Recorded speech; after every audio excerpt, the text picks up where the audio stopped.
Hi, I'm Kat, and with me is Jeffrey, and welcome to the Green Pill podcast.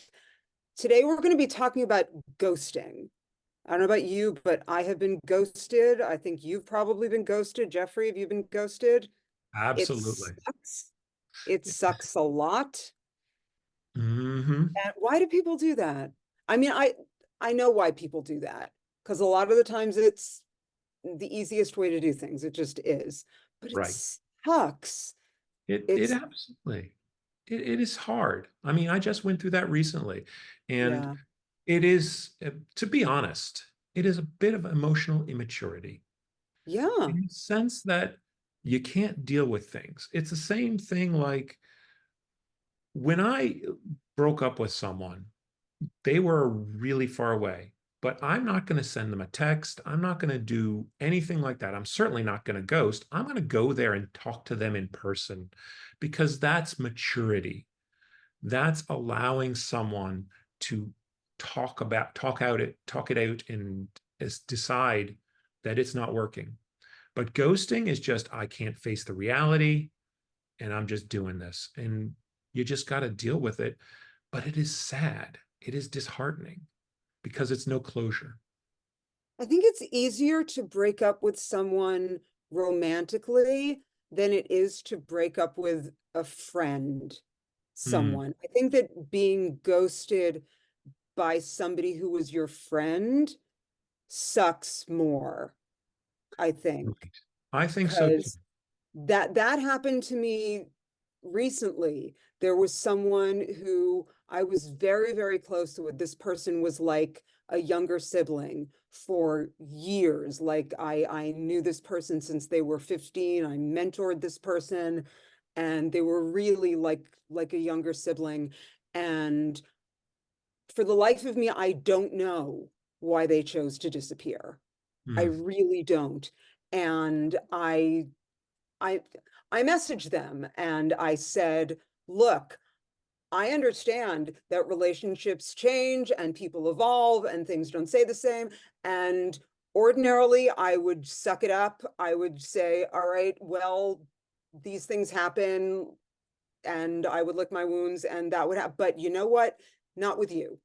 With right. you, I'm not going to let you just disappear into the mist of time without saying, dude, that sucks.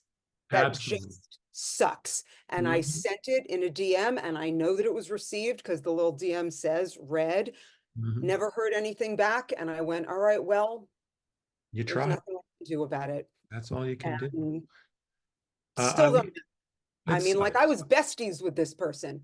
I have no Absolutely. idea why they decided they do not want me in their life. And I even said, like, if I did something, I would like to think that after all of these years, I'm talking, like 14, 15 years at this point, if I actually did something to offend, I would like to think that our relationship could was such that you could come that they would say something and we'd have a Right. conversation and maybe we could fix the whatever it was. But no, you just decided to disappear. Dude, Yeah. that sucks. So Then anybody out there who's thinking of, man, that sucks. don't. You Don't do that. It sucks. And it's not, I mean, I don't wish bad karma on anybody, but like this person's walking around in their life. Are they bothered by this at all? I, I don't know. I mean, it is. I'll tell you some things that have been happening to me more recently. Of course, this one was romantic, but it was a miscommunication. I had thought the friend was coming. The friend had said something in the more abstract of not being able to come, and I misinterpreted it as that moment rather than that weekend. And then I'm messaging her on the weekend saying, "Okay, are you coming?" I messaged four times and boom, ghost. And it's like, okay, fine. I know I kind of screwed up. I should have read the messages better. I should have, but you know what? If it's supposed to end, it's supposed to end. But you're right, Kat, the one that kills me is in 2021. I lost my mom. I lost my aunt. I lost my uncle. I started divorce proceedings, at least in terms of separation.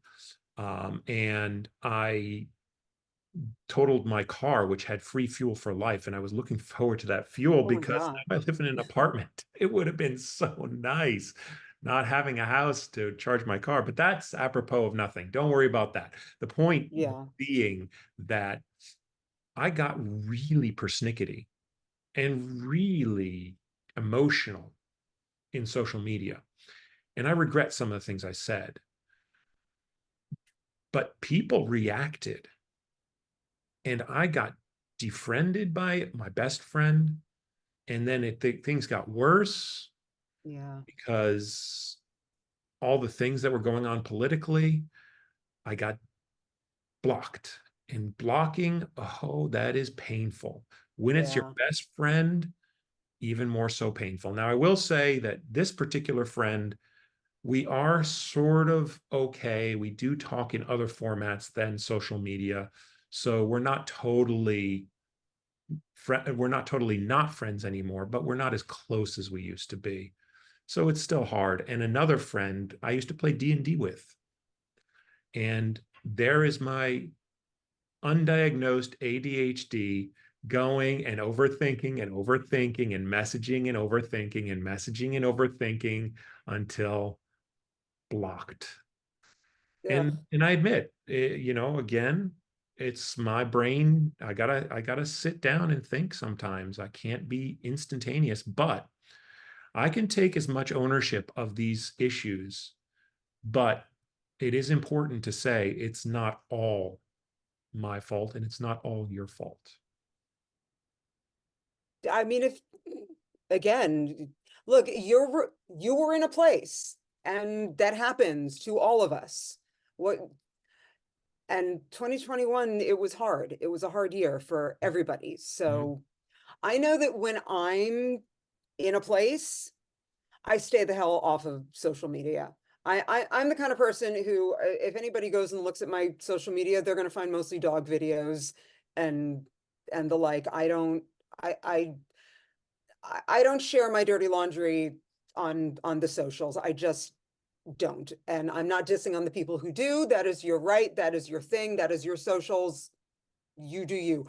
But I know that if I'm having a thing, I'm gonna save it for those 4 or 5 people that I'm going to either talk to individually in a chat or in person, or what, who aren't gonna maybe misconstrue the things that I'm saying, or are gonna see the nuance in the things that I'm saying, or or if I say something wrong, or because I'm in a place, they're gonna go, okay, well, Cat's in a place, Hmm.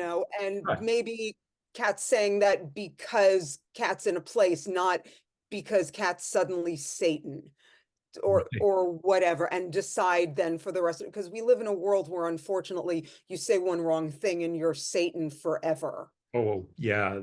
That has to be its own episode at some point. We will talk about that another time. Yeah.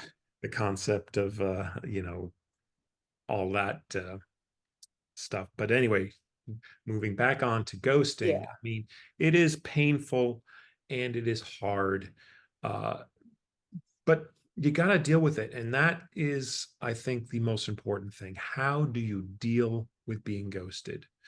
You can't let it rule you. You can't fixate on it.